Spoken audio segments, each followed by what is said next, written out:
ziyavungama iinkundla zokuthindana. AmaSewula Afrika azibuza ukuthi leli qiniso na indaba yokuthi naha le isesigabeni sesithandathu sokuqinteliswa kwegezi.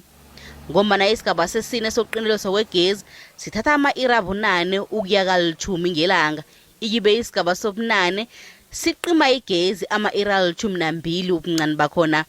Sikhuluma nje indawo ezinye ziqinteliswe igezi ama-iri adlula ka-11.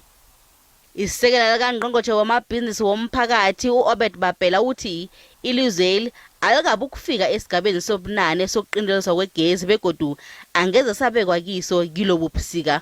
Kodwana uthi ubujamo bezinto njenganje sele benza ukuthi iqalelelwe indaba le njengombana kunamanye amayuniti awako nje, kodwana uthi nakunamatjhuguluko aza kumenyezelwa, kodwana kwanje kunesiqhema esenza ihlolombono yesayensi ngendaba le.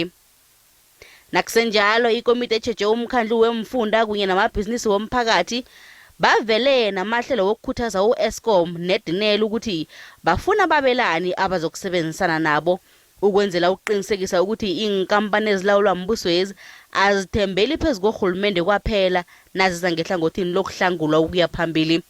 Ubapela uthi imikhakha yangeqadi ingeza njengababelani abazokusisa bavuselele nokusisa isikhathi esithileko banikele neenkampani inzuzo ngemva kwesikhathi abazwene ngaso.